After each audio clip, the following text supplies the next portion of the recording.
I firmly believe Pokemon Omega Ruby and Alpha Sapphire could have been one of the best Pokemon games ever. And I bet real money that it'll be better than anything Brilliant Diamond and Shining Pearl will ever become. But there was a glaring problem. These games treated it as if Pokemon Emerald didn't exist. Features from Emerald was gone. Features such as the Battle Frontier. Where is it? Where is it? Where the hell is it? Where the hell is it? Look at me, stay with me. 7, 8, 9, 10.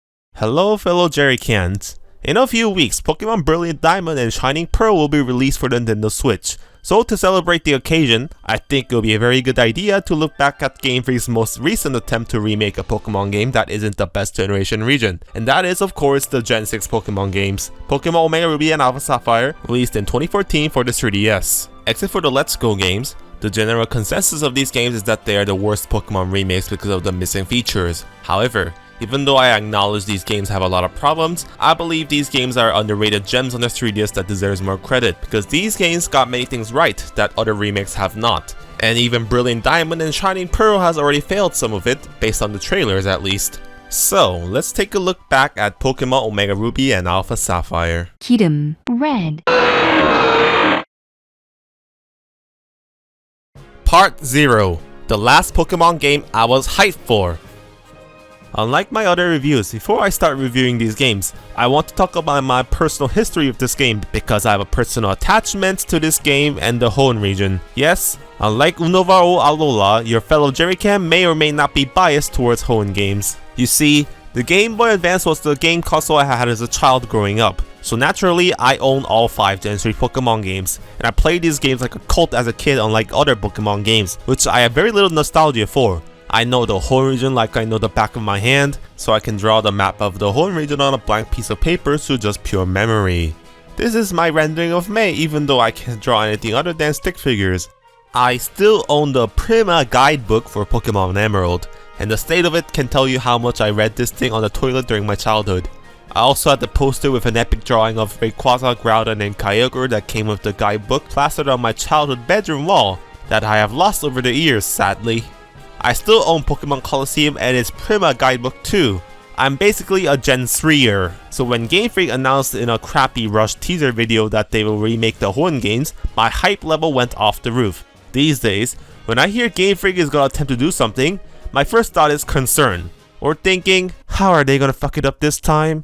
But back in 2014, think about it. Game Freak was a brilliant Chad god-tier game developer that made excellent games 4 years in a row without a hiccup, and even though the previous installment XY wasn't very good, everyone didn't mind back then because the graphics were amazing. So based on Game Freak's track record at the time, everyone had every reason to be hyped for the game, since the last remake, Heartgold and Soul Silver, was excellent as well.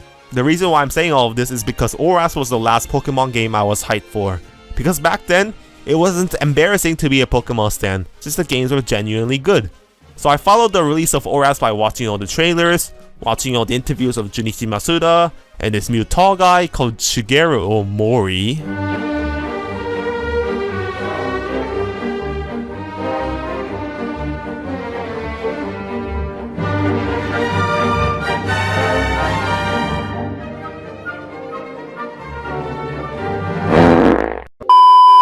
Also, just before the release of the game, there was the Pokemon World Championship 2014, which by the way, is the last time I was interested into competitive Pokemon.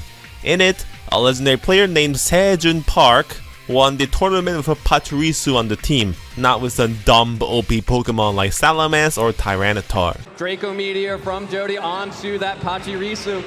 Probably originally targeted for that guard jump, will connect, will deal some good damage, but we've already seen not enough. That Pachirisu's so bulky, if that Mo Rotom's Leaf Storm wasn't proof enough, it just tanked a Salamence Draco Meteor and no flinch!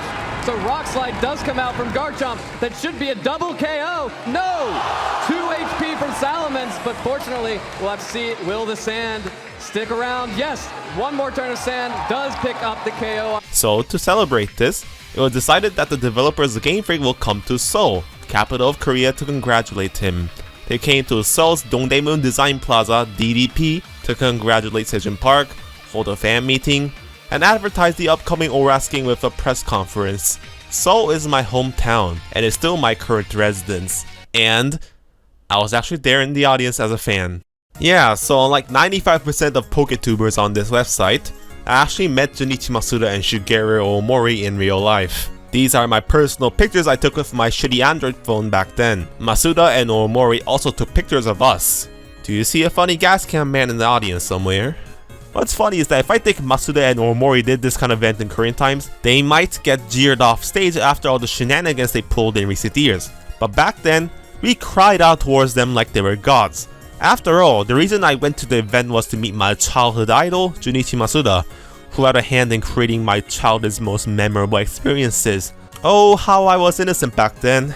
Times changed, and I am a jaded, cynical 23-year-old making YouTube videos that explain how Pokemon sucks, and videos making fun of the man now. Oh, the irony. I thought we had the same goals. Things change. I changed. The game's over. Masuda. I quit. Anyways, ORAS was the first and last Pokemon games I've ever pre-ordered, which we shouldn't do by the way, and it was also the only game I bought both versions. Pokemon Omega Ruby and Alpha Sapphire was released on November 21st, 2014. My birthday is November 22nd by the way, so Pokemon Omega Ruby felt like Game Freak's personal 17th birthday present to me. Your fellow Draken ran happily to the store on his birthday to pick up the game, and this is the photo I took during that day because I was amazed that the game wished me a happy birthday the moment I stepped into Old Dale Town's Pokemon Center. So I got my Groudon and Kyogre figure, Groudon Thermos I still use to this day, and my body was ready to play Pokemon Omega Ruby and Alpha Sapphire. So what did I think of these games after playing it? After all that build up, you might think I hate these games, but I did love it in the end. It's the final Pokemon game I would call unironically excellent. But there were some serious problems with it of course, which left me sorely disappointed at that time, making ORAS the final Pokemon game I was ever hyped for. But after all that's happened, the past seems to get brighter, and I now forgive some of its sins. Every day, the future looks a little bit darker. But the past, even the grimy parts of it, keep on getting brighter. But let's not get ahead of ourselves, and let's start from the ground up, starting with my favorite aspects of the remake. Part 1. Expanded cutscenes and characters. If you ask me what was the favorite aspect about Pokemon Omega Ruby and Alpha Sapphire, I would answer adding so much characters to the game with the revamped characters and the added cutscenes. The story is exactly the same as the original games because it's a remake of a video game that had a really simple story, which is to get all 8 gym badges and stop evil team from awakening a lizard or a whale. So the improved and fixed moments is what matters. Now understandably, you may think I hate cutscenes in Pokemon games after my Ultra Feces and Ultra Urine review where I complained about the cutscenes, but that is not actually the case. The problem with the Gen 7 games was that there were too many fucking cutscenes that broke the pacing of the game and made the game a really fucking boring movie. This game, and the Gen 5 games frankly, have just enough cutscenes where you have enough freedom so you don't feel like you're walking through a movie when playing ORAS. Hoenn is still not linear and there are many optional places to go, so you still feel like you're exploring the whole region when you play the game. And the time between cutscenes are long, so it doesn't feel like you're interrupted by one every 5 minutes. Cutscenes are good when done right, and can give meaning to scenes in the games. For example, I instantly knew that I was going to enjoy this game when I first started it, because I seriously think ORAS has the best intro for any Pokemon game. I like how it starts with the original Game Boy Advance screen, which was a nostalgia trip, but then the camera zooms out to show that it's actually the screen of the Pokénav. I always find it funny in previous games that devices like the Pokédex and the Pokénav always had the design of the console it was on, so actually seeing that the Pokénav had the design of the Game Boy Advance SP was a really nice touch. Then we get to see the truck from the intro of the movie actually fucking moving, finally, which was shocking after 10 years. Next, we see Pokemon hanging out in the forest, which is a lot better than the professor pulling out a Pokeball to show you what a Pokemon is. It goes along nicely with the theme of the Hoenn games, nature and coexistence. Anyways, the point is, the opening cutscene isn't too long and isn't a chore to get through, and it's done neatly and is memorable, so that's why it works. Adding cutscenes worked. I'll show how more cutscenes added more character to important NPCs like gym leaders. In the original games, the gym leaders were kind of boring because this was a pre-Gen 5 Pokemon game, but it was understandable because it was 2D pixel art. So in this game, which was 3D, they added more character to gym leaders through little nice cutscenes or adding lore. For example, I like how Surfer Dude Brawly isn't just a generic guy wearing an orange shirt. He is an athletic guy that now lifts his weights, bro, and his gym is an actual gym, an actual surfer dude. For Wassen, I like how he actually made Mauville City into a mall like he hinted in the original games. But if you've been to see Mauville and read all the lore and text regarding Mauville City, you know that he's a tyrannical businessman behind the scenes that mistreated his workers, such as making them overwork, not giving their wage on time, causing natural harms through pollution. In fact, see Mauville is a place where you can find a diary of a young boy whose father works for Wassen, and he never shows up at home because of work, suffers from depression, and his wife is cheating on him by sleeping with another man? What the fuck? I also like how when you fight Flannery, even though the dialogue is the same as in the original games, yeah, imagine if they added a shit ton of dialogue to make it like USM and made it terrible. They added this little cutscene of her face going all crazy while she does her puny trainer fear me speech. All the gym leaders got redesigns that make them all look hot, and the waifu baiting level of this game is off the charts. Imagine this game coming out in 2021 on the Switch with all the creepy fans on the internet. Imagine characters getting redesigns and aren't wearing the same fucking clothes in a fucking Pokemon remake, right? Probably my favorite cutscene of the game is when you defeat Norman. Again, the dialogue is the same as the original, but we get extra little details now of Norman closing his eyes and then smiling at the end. Cool little details that warms my little heart. I also like the added cutscene of Norman and Wally's father talking about their children when you defeat him. It expands Norman's role as your father in the story, and him being the franchise's still one and only father character makes him one of my favorite gym leaders of all time. This game is about family. It's about family. And that's what's so powerful about it. Speaking of Wally's father, let's talk about the rivals. Part 2. Expanding the rivals. Wally in the original games was kinda forgettable. He only shows up like twice in the game, so when you get to end of Victory Road, you're like, Who the fuck are you? and then remember it's that one kid from the beginning of the game. He didn't have his own theme like Brandon or May. Probably the only thing memorable about him was that he used the Gardevoir. That's it. Now conversely in ORAS, I like how in this game, they made him more memorable by giving him meaningful cutscenes when you meet him, so he feels more animated, pun intended. His Mew design works well as both a shy, timid boy and a brave, handsome young man at the end. And when you battle him in Victory Road, it's one of the best rival fights in the entire series with the epic music and flower petals flying everywhere. This is how you do a remake and why I like ORAS. You get a character that wasn't fully developed in the original games, give the character a new and refined design, and in the end, make him memorable by adding character with epic cutscenes and events. Will you fucking do that and not have everyone wear the same clothes for 15 years, Pokemon Rehash Diamond and Unnecessary Pearl? I also love May and Brandon in this game too. You know, out of all the Pokemon games that aren't Gen 5 or 7 where stories are the main focus, I do think Hoenn region had the best story and characters. It's like the only region to give you an actual father and mother, and it's also the only game to give you a romantic interest. Brandon x May is canon, my friends. Some say the game forces you to ship, so it's weeb cringe shit, but I think slight romance tease is better than most other games where the rivals are either fucking annoying or just fucking terrible. You may call me a dumbass shipper, but I found the final cutscene in the adult episode where the main character takes Brandon or May out to a date to the space center pretty heartwarming, and a neat way to wrap up the game of the story. Also, in the original games, Brandon and May disappeared from the game after Lilycove City. You couldn't fight your rival with a fully evolved form starter, which was really fucking dumb. Even Pokemon Emerald didn't fix this, which was really perplexing. Thank God, this game finally fixed it because Brandon or May shows up more in the story after Lily Cove, and you get to find a bonus fight with them after the end credits at Route 103, where you first battle them. They even use a Mega Evolved starter, which is a huge improvement from the original games.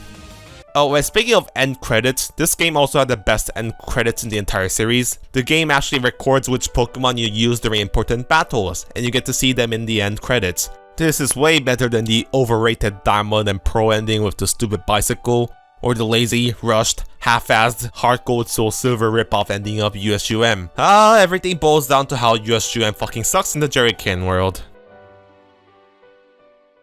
Part 3. Magma and Aqua Double Pack. This may be a personal opinion, but I think Pokemon splitting up into two versions of the same games is scumbag business practice. I really believe it's on the same level as loot boxes or microtransactions or fucking gacha games. It's literally selling the same game twice but with minor differences, and it's highway robbery. Yeah, you only need to buy one of them, but you need both versions to gotta catch 'em all. Maybe it was a nice marketing gimmick that worked in the 90s and early 2000s when everyone linked their Game Boys with link cables in the playground, but we're in the 2020s now. Everyone uses online. I can't believe there are people stupid enough to buy double packs, and that's where Game Freak can get extra dough. Remember when other franchises attempted this and failed miserably or got harsh fan backlash? Pokemon can get away with anything. However, the only games I do think it's worth buying both are Pokemon Omega Ruby and Alpha Sapphire.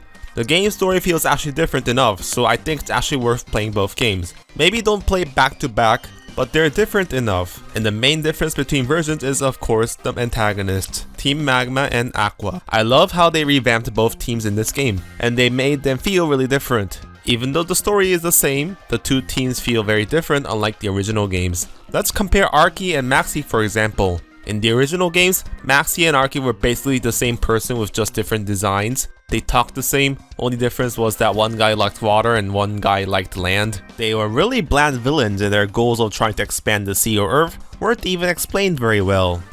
Now in this game, Maxie's a mad scientist that is quite respectful to the player, and his defeat animation always gets a good laugh out of me. His calm and calculating demeanor makes him quite intimidating but likable at the same time. On the other hand, Archie's now a Long John Silver with the accent, and a tan pirate that always calls the player scamp. And he doesn't dress like a gay pirate anymore, and looks like an actual badass pirate captain. Their motivations got fixed too. Maxie now properly explains that humanity needs more land, so we'll use Groudon to create more land for the advancement of humanity. Archie kinda riffs off Team Plasma by having his motivation be expanding the ocean for Pokemon life, sort of like eco-terrorism. Their plans might still make no sense, but the game doesn't play it up seriously and it feels camp, which isn't a bad thing. Their unique and different personalities affect their respective team atmosphere too.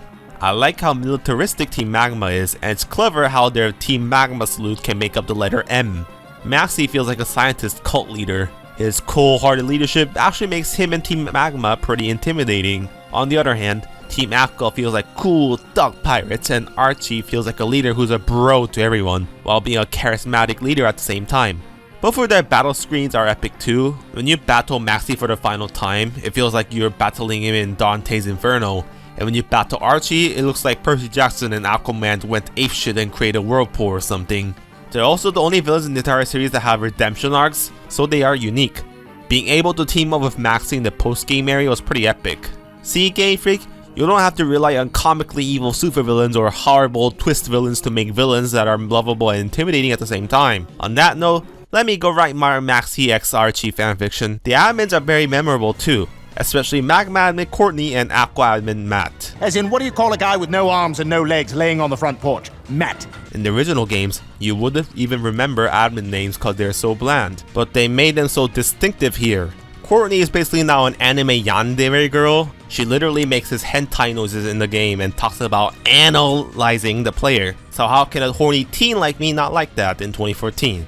Aqua admin Matt, on the other hand, may be the first officially gay character in Pokemon. I love the little details of Matt having gay fantasy porn videos about Archie in his room in the hideout.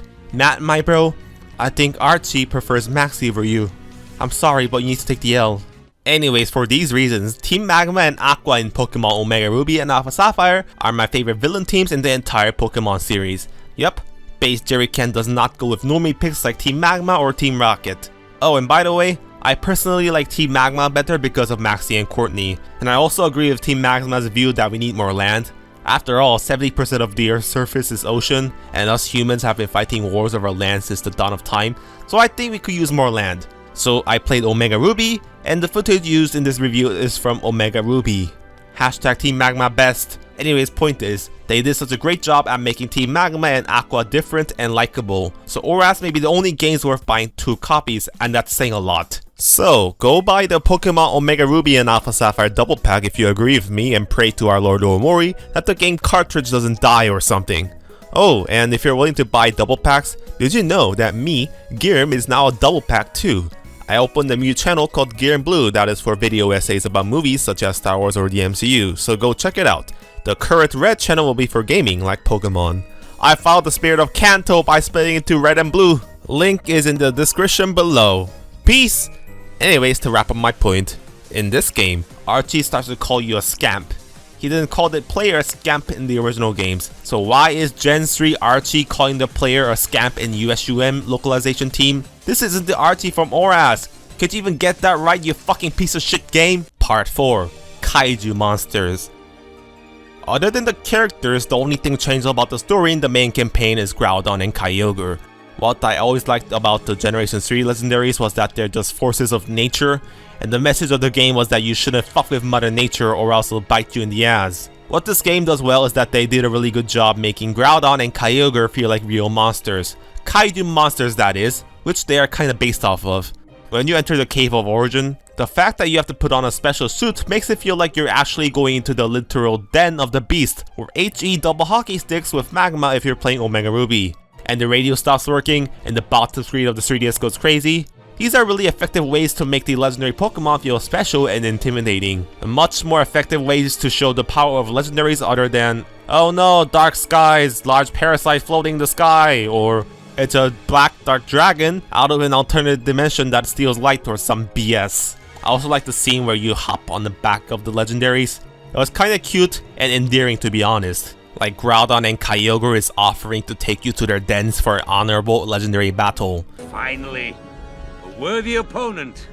Our battle will be legendary. Groudon and Kyogre also receive new Uber forms called Primal Reversions, which, to be honest, is just the same thing as a Mega Evolution but with a different name. But I really like Primal Groudon and Kyogre design, so I don't care.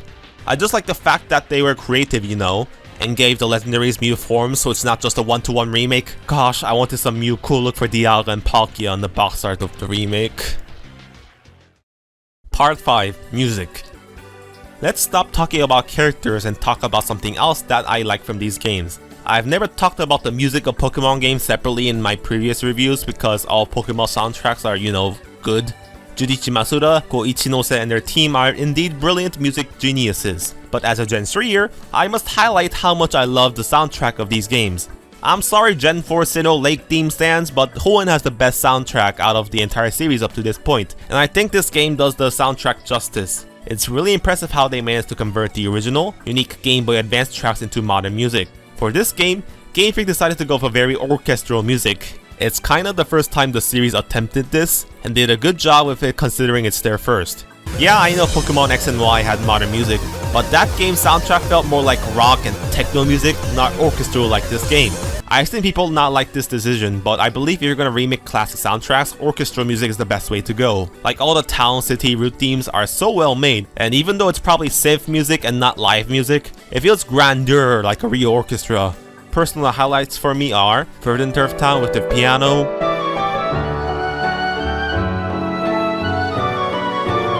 the surf theme, which is the best in the series by the way,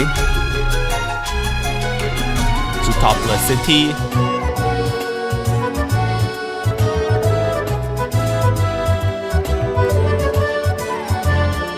and Victory Road.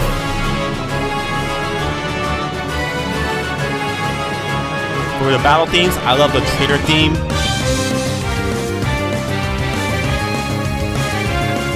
the Gym Leader theme,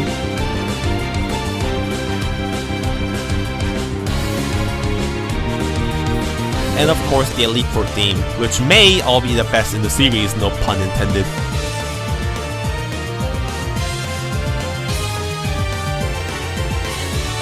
But it's not just orchestral music. The game incorporates modern synth sounds into the soundtrack very well, such as the rival battle theme that adds a funky, slapping beat to the song.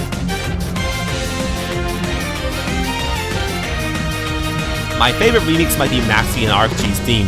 Like when I heard that bass drop on my 3DS's tiny speakers, 17-year-old Guillermo's jaw dropped.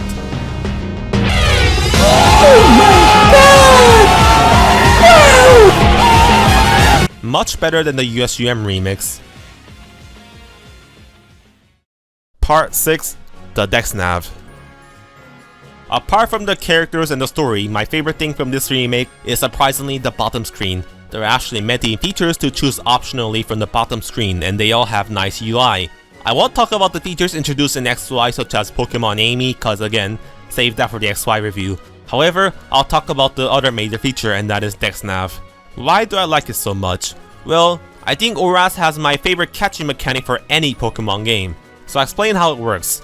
In the overworld, Pokemon will appear as rustling grass, which was a feature introduced in Gen 4. Then on the bottom screen, you can see what Pokemon it is, and sometimes the Pokemon will have special egg moves or hidden abilities, which might be enticing for those competitive stands. You have to walk slowly, sneak up on the Pokemon, or else it'll run away. This means you have to gently push your analog stick towards it. Also, on the bottom screen, it shows which Pokemon live in the area, sort of like the habitat list from Black and White 2, which was solely missing in X and Y. A Pokemon you have already caught will appear on the screen, and if you click on it, that Pokemon will appear on the overworld. So hilariously, you can now summon super rare Pokemon like Bagon or Skitty infinitely on the overworld if you've already caught it once. There are many reasons why I like the Dex Nav so much. First, it's the first game in the series that introduced a real-time element into Pokemon gameplay, pretty naturally too I might add. Since you have to sneak upon it and use your controls, it's not just mindless walking left and right with the D-pad until you run into the right Pokemon, or run from it if it's not like the older games.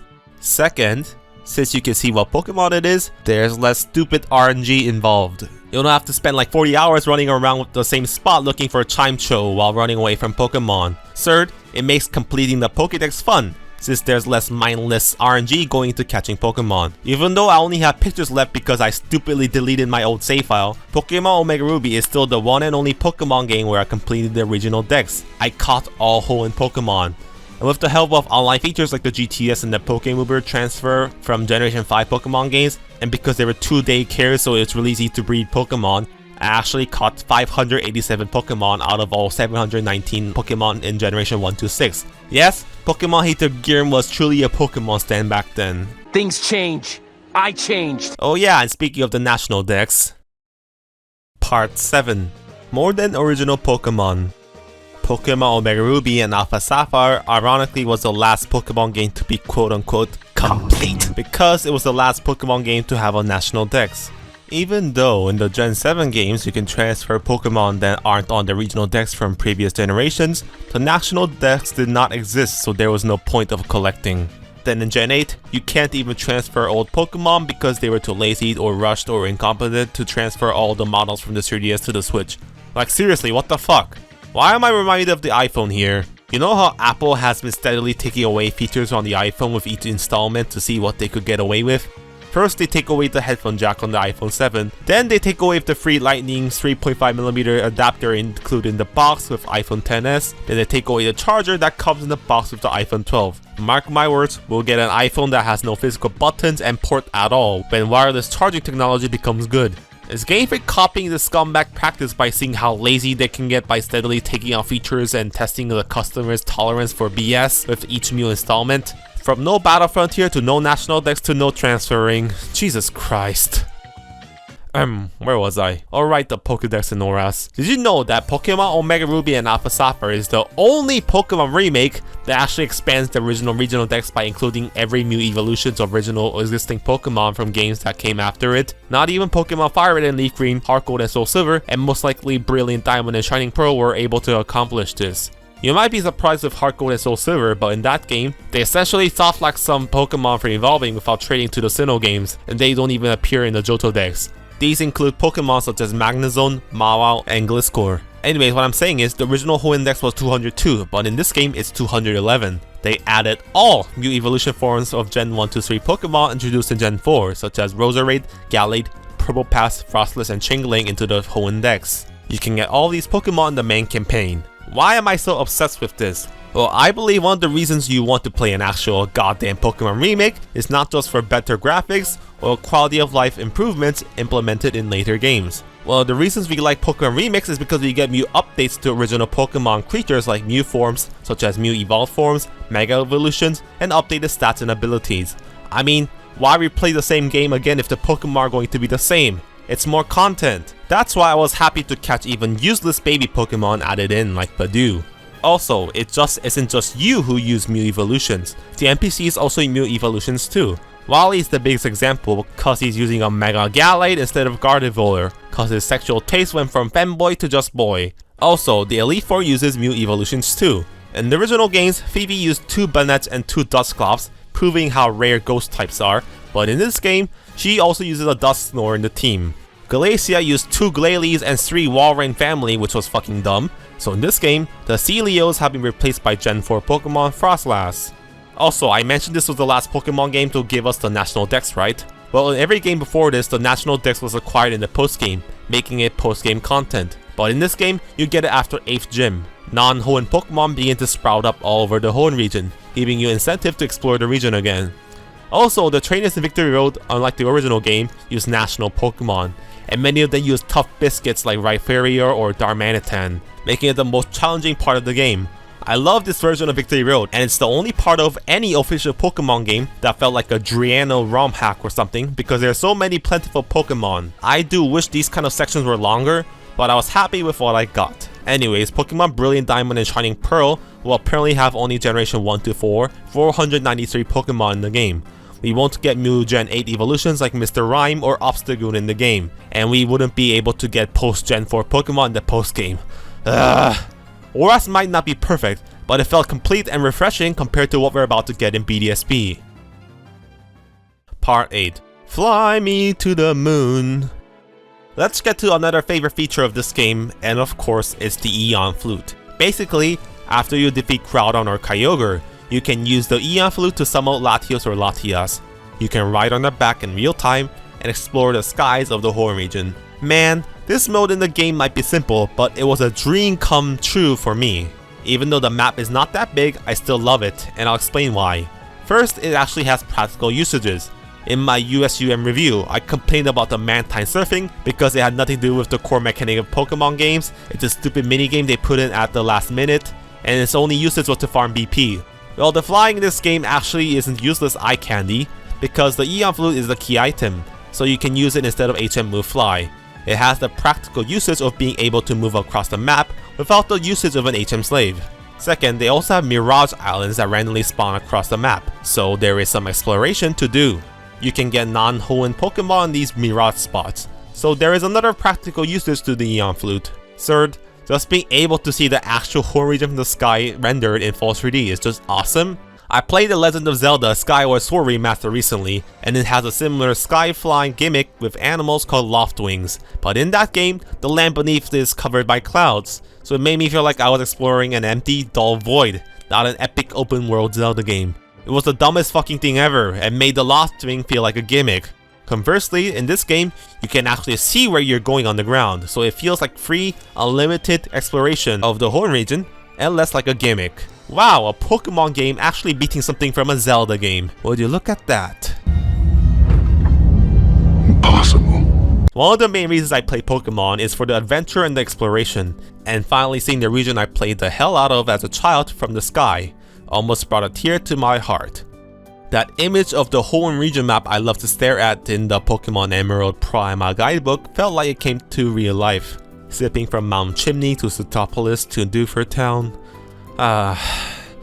Nowadays, Pokemon Sword and Shield got so fucking lazy, they couldn't even animate the cutscene of you getting on a bird Pokemon when using Fly. Like seriously, what the fuck? Hopefully Legends Arceus captures the epic grandeur of feeling of exploring the sky, seeing it's going to be the first open world Pokemon game. Welp, I wrote that into the script too soon. Part 9, Map Design and Teleportation. I think I've praised the game enough, so I want to briefly talk about things I have mixed feelings about, starting with the map design. I won't talk about the visual aesthetics of this game because I want to save my thoughts on Generation 6 Pokemon graphics and art style until I get to the review of Pokemon X and Y. Anyways, the Hoenn map.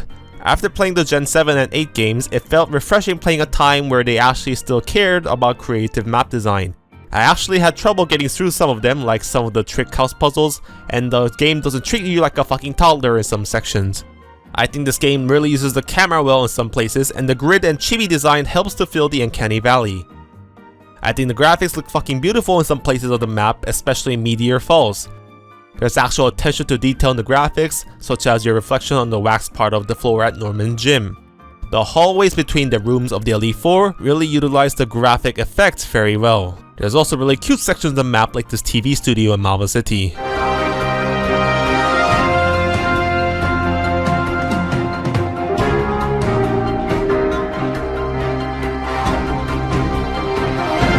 What is up, Jerry Kendler Nation? I'm your host, Space Gear Red.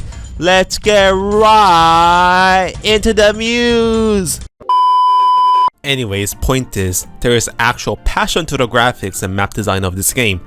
Like, can you name a single moment in Gen 7 or 8 Pokemon games where they're creative with camera angles, or they utilize beautiful colors like this game? Instead, you got embarrassing moments in the games such as lazy hallway island trials, or the lazy Distortion World ripoff, or literally a city that's a fucking hallway. See why I'm saying the past looks beautiful now? Anyways, there was a nice quality of life improvement too. In the previous games, you could only fly to cities and towns you've already visited. In this game, you can fly to any city or town, plus route, dungeon, cave, and with the Aeon Flute, makes it the Pokemon game that is the easiest to get around the map. I hope this feature is back in BDSP, cause some places in Sinnoh are a pain in the ass to backtrack. But there was a feature that I was thinking was intended by the developers as quality of life improvement, but fans see as hand-holding. You see, the game offers to teleport you to your next destination in some places. On one hand, I don't think it's a bad change because the game doesn't force you to teleport and they left it as an option. You can ignore your rival if you want. However, the layout of the original Hoenn routes weren't designed with this kind of teleportation in mind. Like when you do the Meteor Falls quest, the game takes you back to Fallarbor Town, then offers to teleport you to Malva City. But the original game's intended for you to continue traveling through Meteor Falls, then to Northern Route 115, then to Rustboro, go through Rusturf Tunnel and break the rocks for the couple, then back to Mauville. Like, you will miss big parts of the game here if you teleport. But then again, in the original games, it was pretty cryptic where you're supposed to go next in many parts, so I had to rely on the Prima guidebook back then. Conclusion is, I have mixed feelings about the teleportation thing. You be the judge if this was good or bad game design. Part 10. Too much water, 7.8 out of 10. I normally wouldn't talk about this, but it's such a famous meme regarding this game, so let's indulge for a bit. For those who lived under a very big white rock, I'll explain. When this game came out, IGN rated the game 7.8 out of 10, which was kind of low for a Pokemon game, especially compared to other games. I mean, these clowns gave Pokemon X and Y a 9 out of 10, Pokemon Sword and Shield a 9.3, and Pokemon Fucktard a 9. Seriously? Wata Games literally rate games better than these people. Anyways, one of the main points they gave a 7.8 was too much water. People said this was a ridiculous way to review a game and that IGN was a secret subsidiary of Team Magma. But the thing is, I do think IGN had a point, and this game is indeed too damn wet. Especially if you played Pokemon Alpha Sapphire like the IGN reporter did. Like, half of the Hoenn region is water.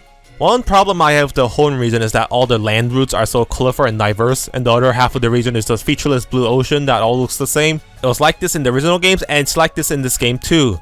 I honestly wouldn't have minded if they dried up some of the areas and built bridges in the remake in some of the ocean routes. 90% of the trainers on these water routes are swimmers who use the Wailord or Tentacle family, which makes it repetitive, and all the wild Pokemon that appear in the routes are the same everywhere. Like, everything from Route 127 to 134 literally are the same thing. And this game's legendary is a water-type Moby Dick, and the main antagonists are pirates that use water-type Pokemon, and you're required to use 3 water-type HM moves. Yeah, ORAS does indeed have too much water. Good job pointing that out, IGN. I suggest you go play Omega Ruby if you want to be dry. Hashtag Team Magma best. Oh, and speaking of rating games with numbers, I normally don't rate games, and I have no intention of rating games at all. Because if I start rating games with numerical numbers, there will always be those assholes in the comments saying, "How can you give something something a higher score than something something, you fucking entitled cretin?" developing a game isn't a fucking test, I don't want to be a scumbag profit company like College Board and grade tests, so there will be no number rating from me. Of course, unless I change my mind in the future. So, I give Pokemon Omega Ruby and Alpha Sapphire an 8 out of 14 chocolate chip scones. Part 11. Hoopa Ring Legendaries.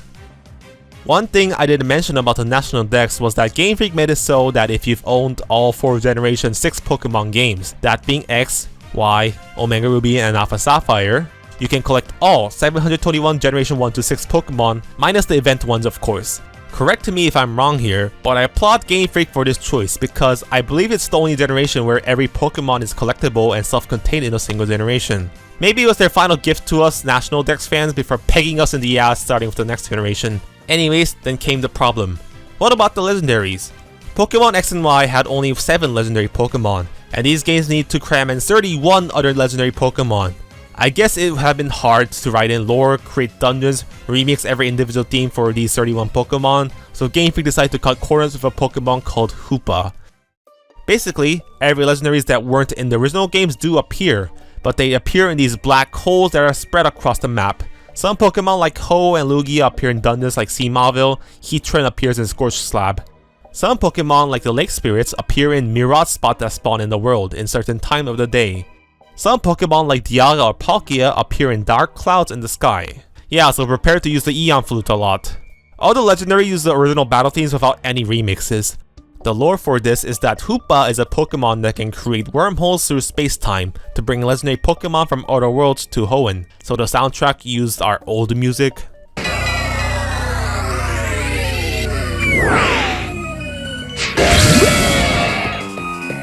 When I first played this game in 2014, I was really angry about this feature. It felt like a lazy, contrived way to have all the legendaries in the game, and the fact that they used the older music stank of rushing, being lazy, and cutting corners. Which it is. But after all the newer games like the horrible, lazy Ultra Warp Ride in USUM and the legendary battles in the Sword and Shield, I changed my mind about it. At least this game didn't rely on horrible gimmicks like playing Superman 64 with mushroom controls, or online co-op Gigantamax battles. At least not all the legendary Pokemon are all acquired in the same way, and isn't stupid RNG, and they're spread out. You see, they did cut corners, but it felt like they did it out of a good cause, not to be lazy. They wanted to include every legendary Pokemon, so they picked quantity over quality. Of course, they could have spent extra time to create 30+ dungeons and events to have every legendary feel special like Black and White 2. But I don't feel laziness, or maliciousness, or cynicism from the developers in this game, like we do currently with recent games. Part 12 Rapid Fire Round. Before I talk about the final 2 problems of this game in the post-game Delta episode, I'm gonna do Lightning's rapid fire round of minor things in the game that's not significant enough to talk about longly. This video is already getting pretty drowned out as it is. Ready? The contest mode in this game is pretty bad and forgettable, but I never liked the contest mode in the original games too, or the Gen 4 games quite frankly, so... Do I look like I give a damn? At least they gave us a character associated with contest mode now, which is an improvement. The hidden bases mechanic in this game was excellent. You can create QR codes to post images online, making it easy to share. So it was the best online content on 3DS Pokemon in my opinion. Exchanging QR codes with friends was fun, and people uploaded EXP grind shops online, which was hilarious. Hopefully the secret bases in BDSP are good like this too. HM moves suck. This game requires too many, but this was a problem with most Pokemon games before Generation 7, so I won't talk about it separately in this video. There weren't 5,000 Kanto references in this game unlike Pokemon X and Y or the Gen 7 games. And this may be the last time in the series where they didn't rely on fucking Gen 1 nostalgia. The main character has emotions! Brandon and May aren't emotionless, ruthless, fake T-800 exoskeletons in this game. Why did they fuck it up in the next installment? If you play as May, I like the little detail that makes her cute, like bending on her knees when talking to little kids. She also kneels down when talking to someone sitting down. Oh, don't kneel for the hiker. Oh my. One dumb thing about Pokemon X and Y was that gym leaders didn't get 3D models in battle, but instead used static images like every trainer in the game. Only the rivals and Team Flare got them for some reason. This game has the same problem too. All the gym leaders and Elite Fours use static images when you battle them. I don't mind random trainer NPCs having static images, but gym leaders though? They're important NPCs and I feel like I'm fighting a PNG image, not an actual character. Sorely disappointed with this small detail. Let's also talk about Mega Evolutions. This game introduced a lot of Mega Evolutions that weren't in X and Y. I like most of the designs, especially Slowbro, but I don't understand why non-Hoenn Pokemon got them in a Hoenn game remake. Like Beedrill and Pidgeot didn't need Megas, he could have given to poor Flygon. Does Game Freak just hate all ground dragon type Pokemon that aren't Garchomp? Another thing about Megas. In X and Y, only fucking 4 NPCs use Mega Evolutions in battle, which was a missed opportunity. Now in this game, more NPCs use in battle, such as the Elite Four in their rematches. Still sad that gym leaders don't use it though. Well, that's it for the rapid fire round. Let's now talk about the first major problem of the game. Part 13, the easy difficulty.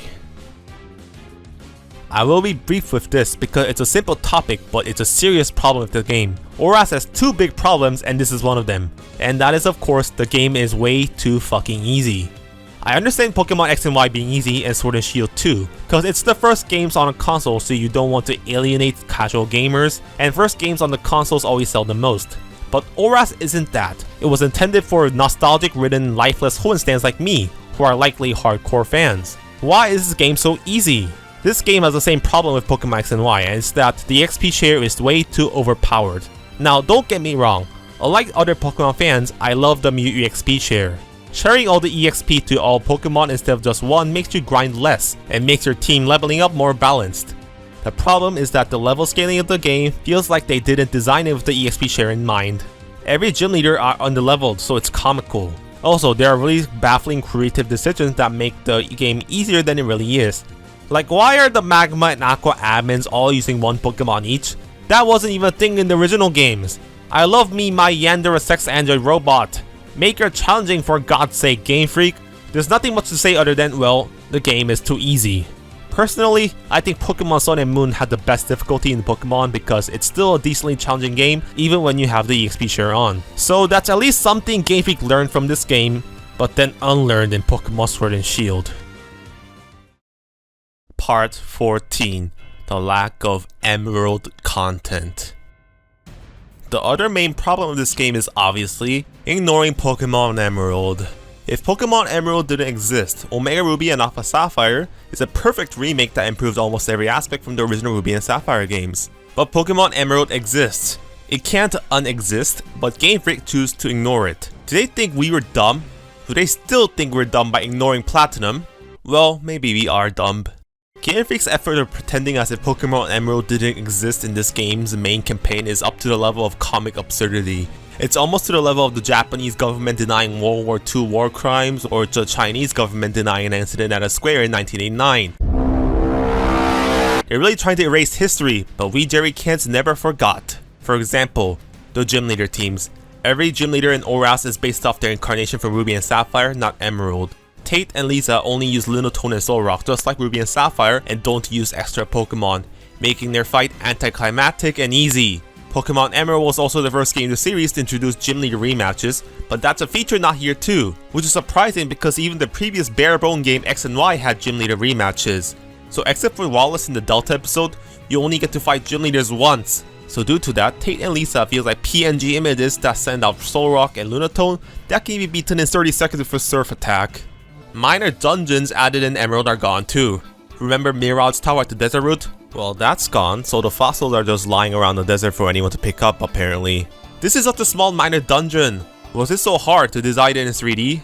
In the original Ruby and Sapphire, Team Aqua and Magma acted exactly the same with minor differences, so there were some unintentional comedy moments. Like, why was Team Magma's base in the sea? Pokemon Emerald fixed it by having Team Aqua's base be next to Lily Cove and create a Mew hideout for Team Magma under Mount Chimney. It makes sense for an organization that literally called themselves Magma to have their base be under a fucking volcano, right? Well, this game went back to the original games, and brilliant scientist Maxie is a moron by building a base on ocean rocks. Also, Groudon hiding out in a cave under the ocean in Pokemon Ruby was dumb as hell too. In Pokemon Emerald, they fixed it by moving Groudon to under Mount Chimney. Again, the game copies Pokemon Ruby, but now this time, poor ground-type Groudon has to rise out of the ocean and walk on the sea to get to Sootopolis.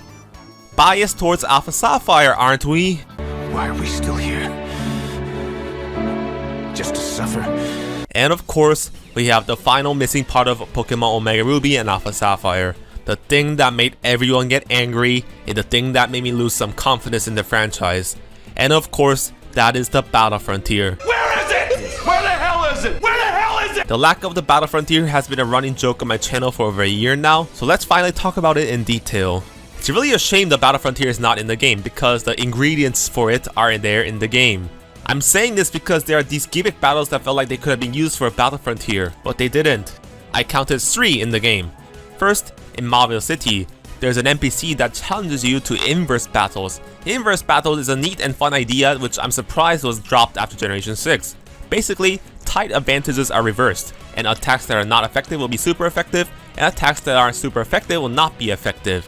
It's a super cool mode where you need to think outside of the box. Second, again in Mauville City, there's a food court minigame. Basically, you place an order and you have to wait at a table. Trainers fight you consecutively, and you have to make sure to end the battle in the exact number of turns as the game tells you to do so, such as 5 turns. It's a nice minigame that requires you to do precise timings. Third, Pokemon X and Y introduced Horde battles, where you fight 5 wild Pokemon at once.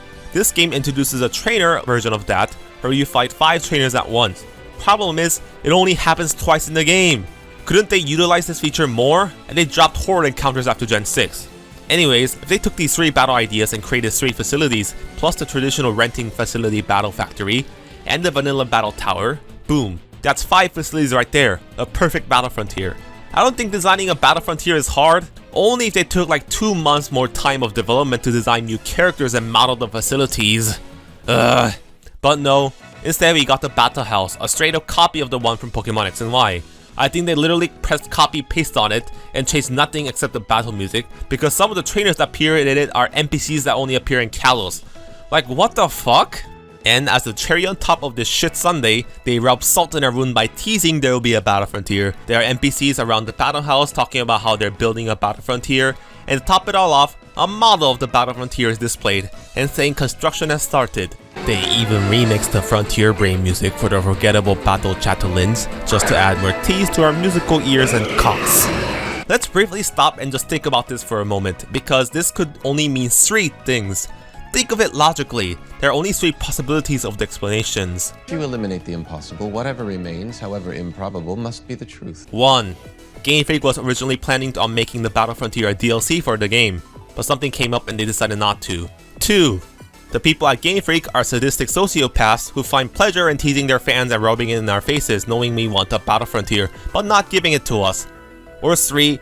The people at Game Freak thought we wouldn't care if the Battle Frontier was gone, and all the references to it were nice Easter egg fan service. Well, I hope it's the first explanation, because option 2 implies we are masochists, and option 3 means they're tone deaf as fuck. But I think option 3 is probably the most likely explanation, considering their complete obliviousness in recent years. How poetic. Anyways, instead of giving us Emerald content, they decided to give us something else, and that is of course the Delta episode. Let's finally talk about that. Part 15, the Delta episode and Shigeru Omori. I feel like Pokemon Omega Ruby and Alpha Sapphire was a turning point for the Pokemon franchise. This game was directed by Shigeru Omori in his first debut as Pokemon director. It wasn't directed by Junichi Masuda, but that wasn't a surprise because he only directed first dual games like Ruby and Sapphire, or Black and White, or X and Y. Watch my Cannes Festival Reject short film if you want to see the full history of that, link is in the description below. Anyways, Shigeru Omori directing this game wasn't strange. What was strange is what came after. Shigeru Omori would go on and direct Pokemon Sun and Moon, then Sword and Shield, which are the next 2 first dual games. It felt like Mr. Masuda was handing over the reign of the franchise to Mr. Omori, and this game was the beta test. And looking back now, this game feels like the preview of what's to come, and I could feel that mostly from the Delta episode. What I'm saying is, the Delta episode feels like a beta test for Pokemon Sun and Moon. So what is the Delta episode? It's the main post-game content of the game. So after the main campaign, you go on a 2-hour story mission where you assist a character named Xenia. Apparently a meteor is falling from the sky and going to destroy the world, and you must awaken Rayquaza to stop it. How is it a beta test for Sun and Moon? Well, we both have story-focused storylines where the main character takes a back seat, and instead a cute pandering anime girl becomes the main character who has family issues. We both have too many boring cutscenes with too much text, and we both have a story about some MacGuffin about legendary Pokemon. Difference is, Delta episode is only like 2 hours long, but Sun and Moon is the whole entire game. I think this kind of storytelling method is a staple to Shigeru Oomori's style as director, because every game he touches turns into a linear cutscene nightmare Pokemon game. Hence why I am pointing out this transfer of power in the Pokemon development team with the game. So basically, Delta episode is Omori using the post-game content as a test subject to try this kind of style, then fully developing it in the next installment. Am I saying Shigeru Omori ruined the Pokemon franchise like how Elon Musk ruined humanity? Possibly. Now I'll talk about things that didn't work with the Delta episode. First of all, I really do not like Zinnia for many reasons. She's a character that doesn't work for me. First, she's an entitled self-righteous know-it-all and she keeps treating people like idiots. She's an asshole to everyone, especially to Steven. Look, I'm not a Steven stan, but I don't want to see someone calling the champion who was the final boss an idiot. You stupid. Second, her dialogue is just endless exposition dump to exposition dump to exposition dump. It's just poorly written. Third, she has the same problem with Lilia in the sense that she takes the role of the main character while you, the main character, takes a backseat as the cameraman. You become the side character, and what should be the side character becomes the main focus of the story. Fourth, she appears out of nowhere. I think they should have given her a bigger role in the main campaign like a team admin or something. But in the game, she only shows up like twice for like 2 seconds each. There is no build up to her or the Delta episode. The Delta episode is also the time where the Pokemon franchise introduced multiple parallel Earth theory to the Pokemon lore. Basically, one of the scientists' plan is to create a wormhole to send a meteor into a different dimension, but Zinnia stops them because it was sent to the Ruby and Sapphire world of Hoenn. I like that they call the wormhole Link Cable, like the thing that connects literal Pokemon cartridges or worlds together. But this opened a can of worms with the parallel Earths thing, and Game Freak got carried away with the concept in the next generation, and finally jumped the shark in the brainless Rainbow Rocket episode in USUM. I swear to god BDSP or Legends Arceus not mention this again, because I'm getting sick and tired of the Pokemon multiverse.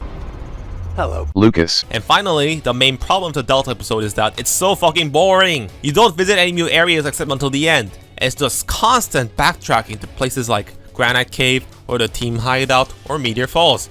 They literally force you to revisit Moss Deep City 3 times, and one time is just for Steven to tell you something.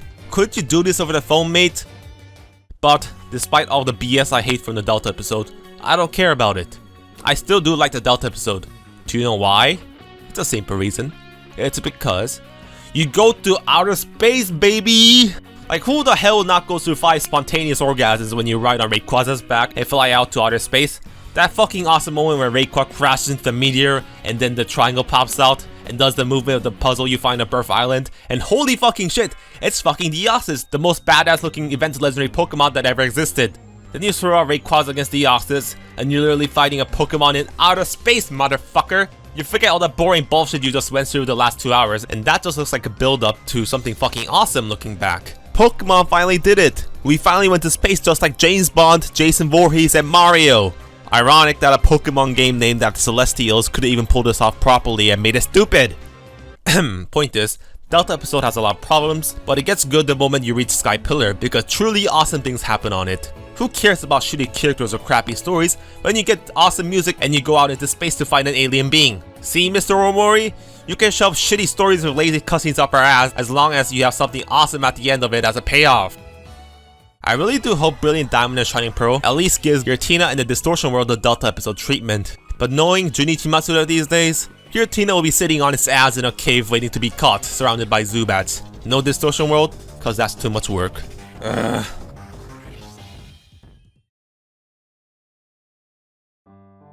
Conclusion.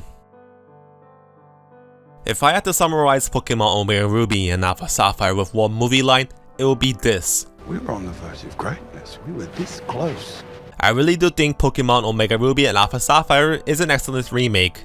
It added so much character to the classic region of Hoenn and its lore. The game looks beautiful, the game actually felt complete and is the best game to play for Pokédex completing enthusiasts. Tried to make it fresh with new features such as the Eon Flute and Delta episode, and is overall a solid remake. It didn't have embarrassing moments like hallway sections or cringe graphics and animations like we do with current games. It also wasn't a quote-unquote faithful one-to-one remake upscaling HT port, and that actually cared for once. Pokemon Omega Ruby and Alpha Sapphire may be the most frustrating games in the series because despite its accomplishments, there are two major problems. If this game wasn't so easy, and they didn't act as if Pokemon Emerald didn't exist in the main campaign, it really could have been one of the best Pokemon games, up there with games like Pokemon Heart Gold and Soul Silver, or Pokemon Black and White 2. If they just playtested it a bit more, and had 2 more months of development time, maybe they could have perfected it. It's a shame they didn't, because overall, like the previous game Pokemon X and Y, the entire Generation 6 Pokemon feels like a missed opportunity, because the potential was there. But after 7 years, gosh, it's been that long since the game came out, I'm getting old. I would say the game has aged well. Even though the next game, Pokemon Sun and Moon, wasn't terrible, I would say ORAS was the final time the Pokemon series felt like a classic Pokemon game. Oh yeah, the all-time high point of the franchise was obviously Black and White 2, but this felt like the last time Game Freak was actually passionate with the games. It was the last time the game actually felt fucking complete. The next remake we're getting is a 1-to-1 remake without any of the freshness or risks Pokemon Omega Ruby and Alpha Sapphire took. We won't get Mew forms for Pokemon, Mew Mega Evolutions, or character redesigns of all Sinnoh characters in Pokemon Brilliant Diamond and Shining Pearl. So yes, the whole remakes may be disappointing in some aspects, but I'll still call it a well-made game. Omega Ruby and Alpha Sapphire is still worth trying out if you've played the original Pokemon Emerald. Unlike Brilliant Diamond and Shining Pearl, which I still see no incentive to buy when Pokemon Platinum exists. So come join me on Twitch. I'm currently streaming Pokemon Platinum time to time, so I can make a video about it next. Link is in the description below. Anyways, since the game introduced the Pokemon multiverse, maybe in a parallel universe, there exists a Pokemon Delta Emerald version, where all the improvements made in Omega Ruby and Alpha Sapphire and the content from Pokemon Emerald exist in one ultimate tone game. But we don't live on that Earth, and one can only dream about it. So get to work, 3DS hackers and modders!